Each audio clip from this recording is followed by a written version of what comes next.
Hello friends, कैसे हैं आप सब। आज जो क्वेश्चन हम देखने जा रहे हैं इसमें कुछ कॉम्प्लिकेटेड जर्नल एंट्रीज हैं। मेरी कोशिश रहेगी कि सारी की सारी जर्नल एंट्रीज आपको लॉजिकली समझ में आनी चाहिए। आप भी पूरा ध्यान देंगे ताकि वो आपको अच्छे से समझ में आए। ठीक है, रटने की जरूरत नहीं है, समझने की जरूरत है। ठीक है, तो चलिए शुरू करते हैं। क्वेश्चन अच्छा क्वेश्चन है, इंटरेस्टिंग क्वेश्चन है। ये क्वेश्चन आपके सामने है, देखते हैं क्या कह रहा है। सबसे पहले कह रहा है deposited in bank for opening a current account 10,000। आमतौर पे मैं आपको एक चीज बता दे रहा हूँ जनरल नॉलेज के लिए कि हम लोग जो अकाउंट ओपन करते हैं, आमतौर पे आपने अकाउंट ओपन किया होगा, आपके पेरेंट्स ने या फिर अकाउंट ओपन किया होगा, तो आमतौर पे वो सेविंग अकाउंट होता है। और जब हम बिजनेस के लिए अकाउंट ओपन करते हैं तो वो करेंट अकाउंट होता है। आमतौर पे मैं वर्ड यूज कर रहा हूं, आमतौर पे सेविंग अकाउंट में आपको इंटरेस्ट मिलता है, मगर करेंट अकाउंट में आपको इंटरेस्ट नहीं मिलता है। कुछ बैंक अलग प्रकार के करेंट अकाउंट लेके आते होंगे, कुछ नई फैसिलिटीज या कुछ, तो उसमें पॉसिबल है, मगर आमतौर पर ऐसा नहीं होता है। ठीक है, तो बिजनेस करने के लिए आपको करंट अकाउंट ओपन करना पड़ता है, क्योंकि उसमें आपके जो ट्रांजेक्शन हैं वो ज्यादा होते हैं। सेविंग अकाउंट में इतने ट्रांजेक्शन नहीं होते हैं। ठीक है, तो चलो आते हैं हम क्वेश्चन पे। तो डिपॉजिट किया बैंक में, ठीक है, तो बैंक में पैसे आ रहे हैं, बैंक अकाउंट डेबिटेड, और हमारे पास से कैश जा रहा है तो टू कैश। ठीक है, तो चलो लिखते हैं हम यहाँ पे bank account debit to cash account. Amount is how much? 10,000। ठीक है, ओके। अब उसके बाद है April two withdrawn from bank 5,000। ठीक है भाई, बैंक से विड्रॉ कर लिया, तो बैंक से जा रहे हैं और हमारे पास आ रहे हैं, तो हमारे पास कैश आएगा, तो कैश आ रहा है, कैश अकाउंट डेबिट, बैंक से कम हो रहा है तो बैंक अकाउंट क्रेडिट। कितना अमाउंट है? 5,000। क्लियर है, ये सारी चीजें हम ऑलरेडी कवर कर चुके हैं, इसमें डिटेल में चर्चा करने की कोई जरूरत नहीं है। हाँ, received a check from Ramesh to whom goods were sold for 12,000 last year allowed him 1% discount on payment। तो डिस्काउंट टॉपिक भी हम ऑलरेडी कवर कर चुके हैं, है ना। फिर भी मैं आपको यहाँ पे अच्छे से एक्सप्लेन कर दे रहा हूँ, ध्यान से सुनिएगा। हमने रमेश को एक साल पहले 12,000 रुपए के गुड्स बेचे थे। ठीक है भाई, बेच दिए। यहाँ पे मैं लिख दे रहा हूँ, चलो 12,000 के गुड्स मैंने रमेश को बेचे। अब मेरे को रमेश से लेने हैं 12,000। रमेश ने हमको चेक दिया। ठीक है, हमको क्या दिया? चेक दिया। अब ये चेक जो है हमको मिल गया, मगर वो चेक कितने का दिया वो समझने वाली बात है। Allowed him 1% discount on payment. 1% जब वो पैसे दे रहा है तो हम उसको क्या दे रहे हैं? 1% डिस्काउंट दे रहे हैं। इसका मतलब है कि हमको 12,000 पूरे नहीं मिलेंगे। ऑब्वियस सी बात है, 12,000 से कम मिलेंगे। कितना कम? 1% कम। तो क्योंकि 1%, 1% कितना हो जाता है बेटा, बताओ मेरे को फटाफट। 1% कितना होता है? चलिए, 1% कितना होता है? अगर मैं कहता हूं 10%, तो बेटा 10% के लिए मैंने आपको बताया था एक डेसिमल आप जंप करो, यहाँ पे आपका डेसिमल है, एक डेसिमल जंप किया। अगर 1% बोल रहा है तो दो डेसिमल हमने, दो फिगर्स जंप किए, तो ये कितना हो जाता है? 120।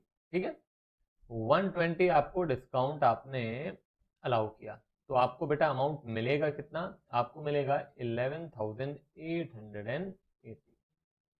तो ये पैसे आपको मिल रहे हैं, तो मैं बैंक में मिल रहे हैं तो बैंक लिख दिया, और ये लिख दिया बेटा डिस्काउंट अलाउड।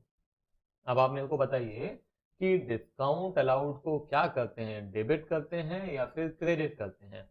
आप कहेंगे सर ऑब्वियस सी बात है, हमारा लॉस है या एक्सपेंस है, हम इसको डेबिट करते हैं। बिल्कुल, बैंक को भी क्या करेंगे सर? डेबिट ही करेंगे। परफेक्ट है। मगर मगर मगर अब एक चीज और यहाँ पे क्लियर करूंगा मैं आपको। कायदे से यदि हमने सेम डे वो चेक बैंक में जमा कर दिया होता तो हम बैंक लिखते, मगर क्या यहाँ पे सेम डे हमने चेक डिपॉजिट किया है? तो आप देखेंगे नहीं। ये देखो आप, क्योंकि वो चेक हमने आगे चल के 7 अप्रैल को डिपॉजिट किया है।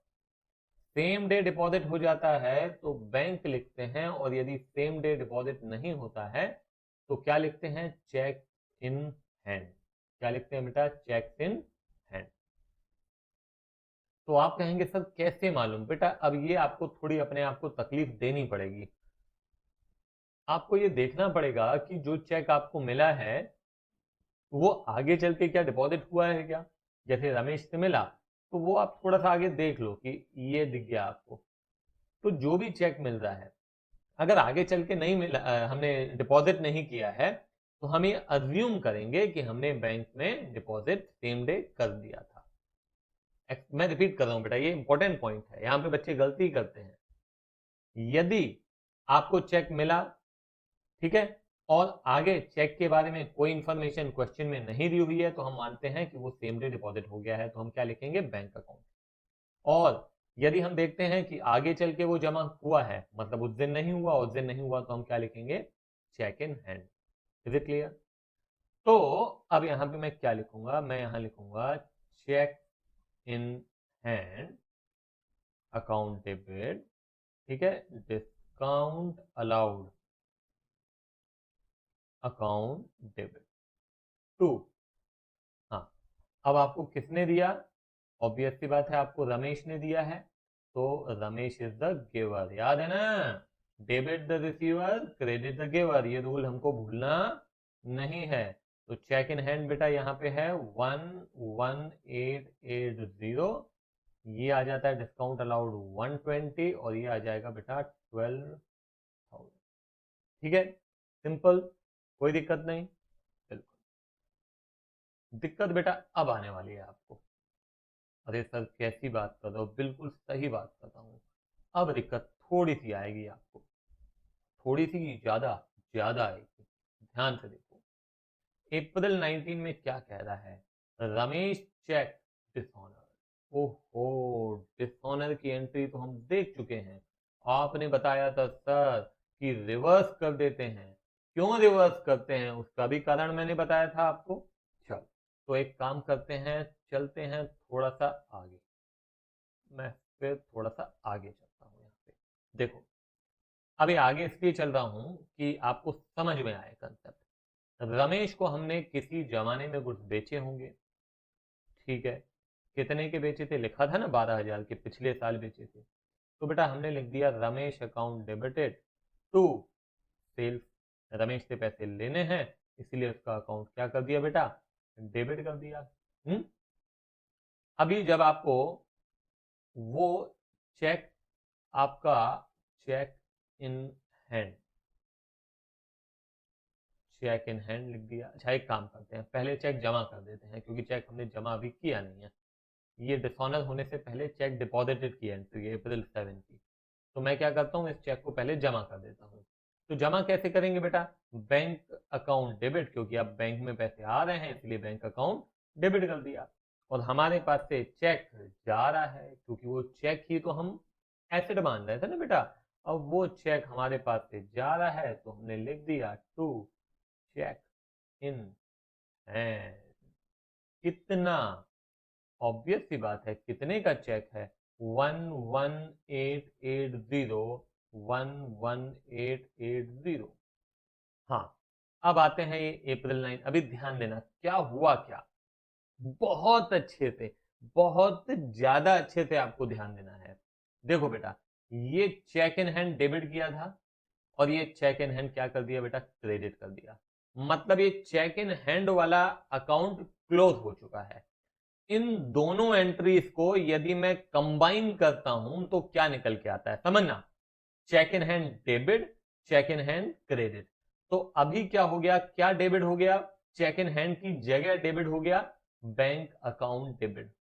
अब आप कहेंगे सर नहीं समझ में आया, क्या बोल गए आप? कुछ भी बोल गए। बेटा ध्यान से सुनो, सब समझ में आएगा। देखो, मैं आपको एक सिंपल सा एग्जांपल देता हूं। मान लो कि हमको रमेश ने चेक दे दिया, कितने का दिया, 12,000 का दिया।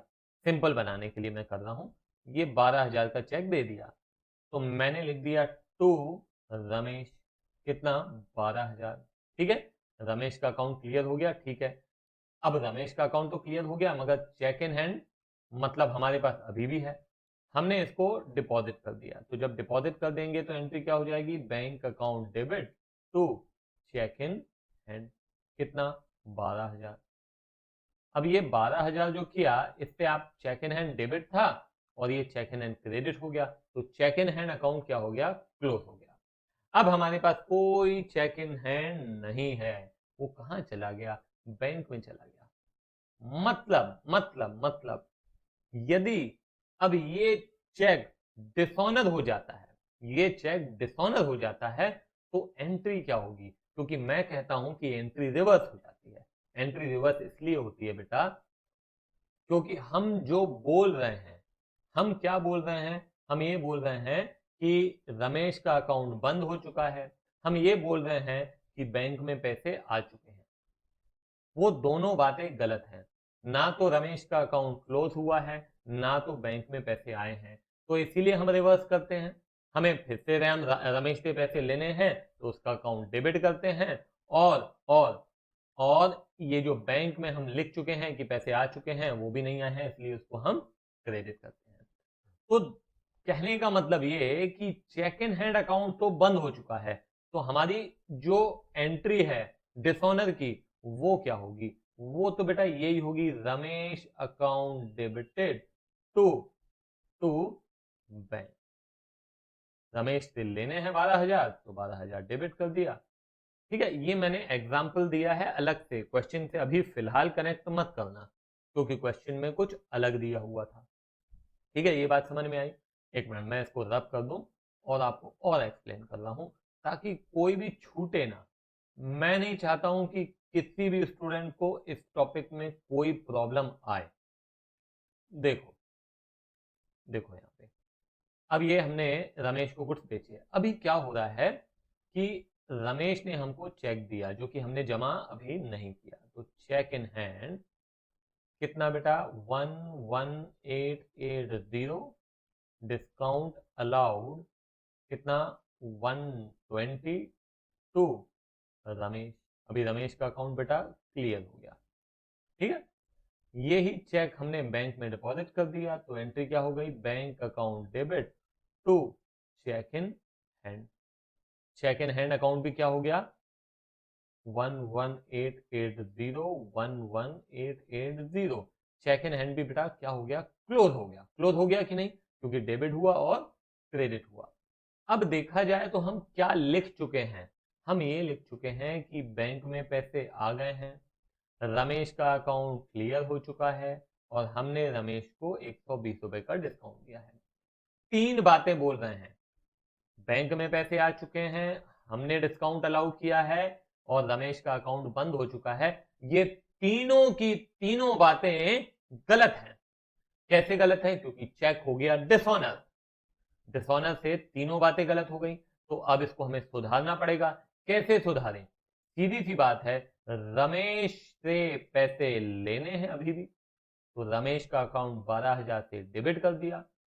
To to to to bank में पैसे नहीं आए हैं, 11,880, और जो डिस्काउंट हमने दिया वो भी हम वापस लेते हैं 120, क्योंकि उसने कोई पैसे हमको दिए ही नहीं। बच्चे कंफ्यूज इसलिए होते हैं कि उन्होंने ये दिमाग में बिठा लिया है कि भाई रिवर्स एंट्री करते हैं। बराबर बात है, रिवर्स एंट्री करते हैं, तो बच्चे बोलते हैं कि नहीं, जब रिवर्स एंट्री है तो हम रिवर्स एंट्री में बैंक की बजाय चेक इन हैंड लिखेंगे। क्या लिखेंगे, चेक इन हैंड। तो बच्चे लिखते हैं Ramesh account debit 12,000 to cheque in hand 11,880 to discount allowed 120। ऐसा नहीं करना है। क्यों नहीं करना है, क्यों, क्योंकि चेक इन हैंड अब बंद हो चुका है, उसकी जगह नया अकाउंट आ चुका है बैंक। हम लिख चुके हैं कि वो चेक बैंक में जमा हो चुका है, इसीलिए अब बैंक को हमें क्रेडिट करना पड़ेगा। बेटा थोड़ा भी डाउट है ना, इसको पीछे ले जाओ, लेक्चर को फिर से देखो, मगर क्लियर जरूर करो। ठीक है। चलो अब एक चीज और मैं आपको बता रहा हूं, हम रमेश का अकाउंट डेबिट इसीलिए करते हैं क्योंकि हमको उससे पैसे लेने हैं। बड़ा सिंपल सी बात है, हमें उससे कितने पैसे लेने हैं? 12,000 रुपए लेने हैं, दैट सिंपल। लेना चाहिए कि नहीं लेना चाहिए? सर बिल्कुल लेना चाहिए, आप बिल्कुल सही बोल रहे हैं, लेना चाहिए। अच्छा एक बात बताओ मेरे को कि यदि चेक डिसऑनर हो जाता है तो उसके लिए जिम्मेदार कौन है? अरे सर रमेश ही जिम्मेदार है। बिल्कुल सही बोल रहे हो, रमेश जिम्मेदार है। अच्छा ये बता दो कि ये डिसऑनर के कारण बैंक आपसे कुछ चार्जेस ले लेता है, बैंक आपसे कुछ चार्जेस ले लेता है, ये डिसऑनर हो गया, हमारा पोस्टेज लगा, ये लगा, वो लगा, हम आपसे चार्ज करेंगे कुछ पैसे, उसके लिए कौन जिम्मेदार है? रमेश जिम्मेदार है। तो क्या हमको वो पैसे रमेश से लेने चाहिए कि नहीं लेने चाहिए? सर बिल्कुल लेने चाहिए। परफेक्ट, हमको रमेश से पैसे लेने चाहिए यदि बैंक हमसे कुछ चार्ज करता है तो। Got it? Yes sir. बस इतना ही मुझे आपसे जानना था। और ये पैसे हमको देने किसको है बेटा? बैंक को देने हैं। बैंक आपसे 20 रुपए या 50 रुपए जो भी लेता है तो बैंक को हमें देना है और रमेश से हमें लेना है। इतनी कहानी यदि आपको समझ में आ गई ना तो अब आपको कहानी अच्छे से समझ में आएगी बेटा।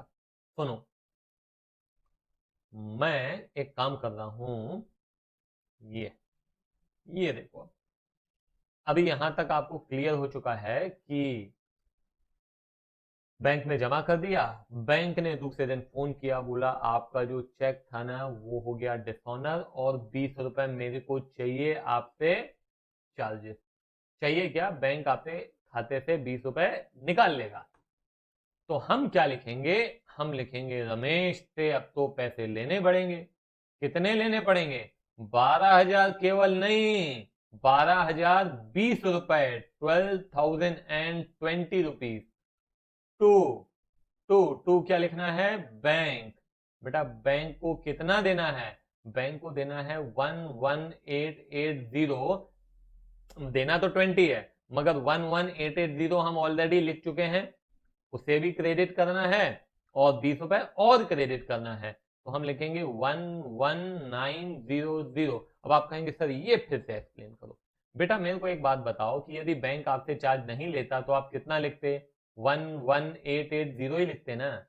अभी बैंक आपसे 20 रुपए और ले रहा है तो 20 रुपए इसमें जोड़ दें, हमें बैंक को देना है या बैंक को दे दिया जो भी। तो to bank 11,900, to discount allowed 120। Simple सा रूल है, जितना डेबिट उतना क्रेडिट, न कम न ज्यादा। देखो यहाँ पे बराबर है या नहीं है? बिल्कुल बराबर है। तो अब आते हैं हम सीधे क्वेश्चन पे। क्या कह रहा है क्वेश्चन? देखो, रमेश का चेक डिसऑनर हो गया, बैंक ने 20 रुपए आपसे चार्ज कर दिए। तो हम अब यहाँ पे ये चार्ज हम रमेश से ही ले लेंगे, तो हम लिखेंगे रमेश अकाउंट डेबिट।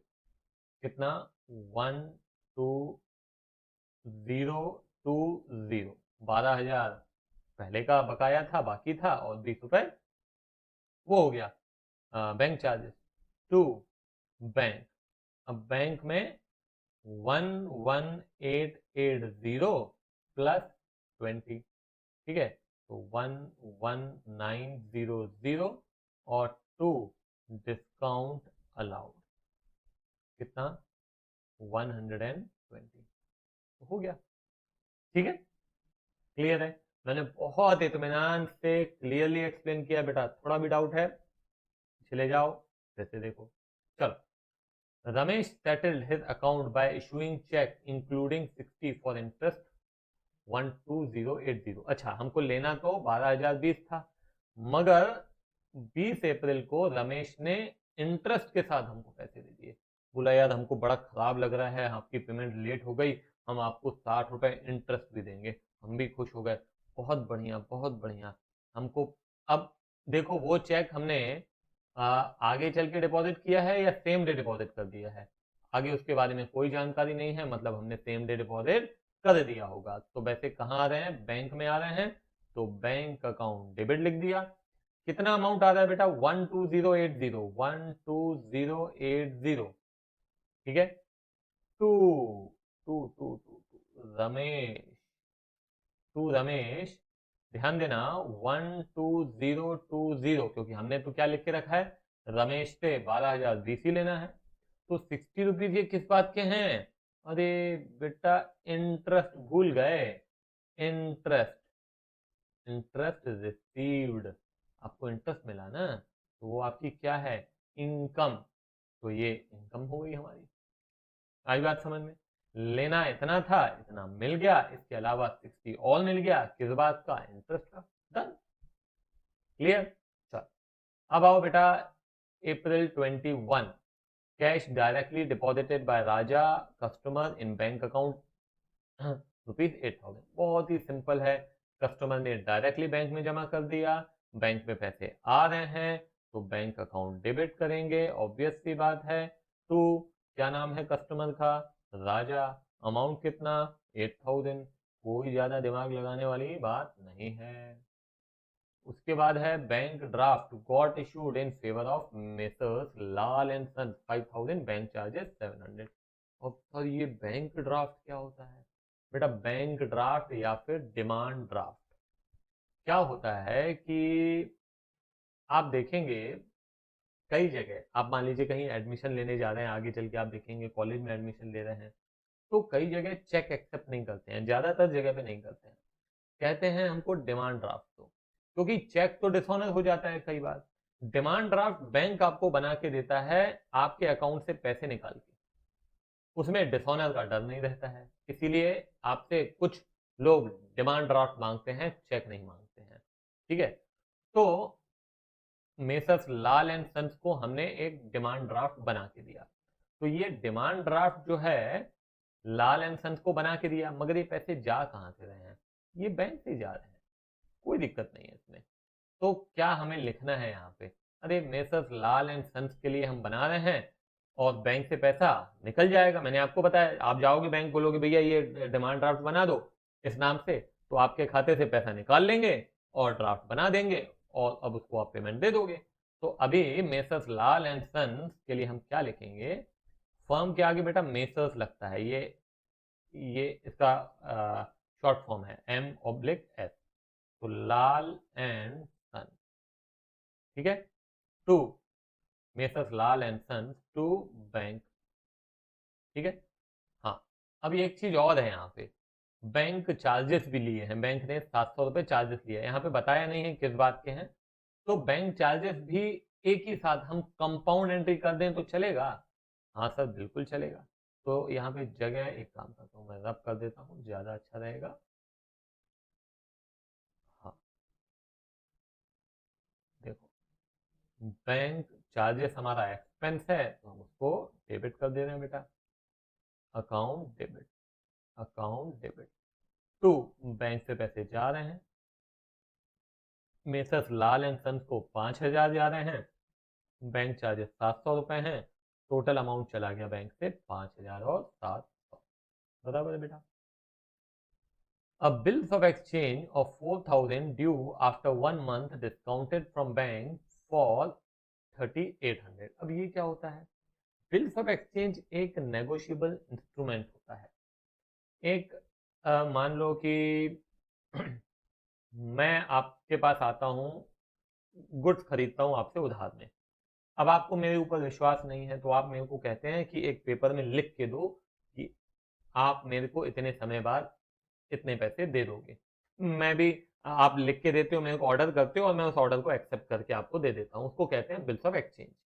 ठीक है, अब वो बिल, अब इसके ऊपर बेटा पूरा एक चैप्टर है हालांकि, मगर मैं शॉर्ट में बता रहा हूं, अब इन्होंने यहाँ पे दे ही दिया है तो अब हम पहले चैप्टर कवर करें ये तो पॉसिबल नहीं है, मगर इसको मैं कवर कर देता हूं शॉर्ट में, ध्यान से सुनना।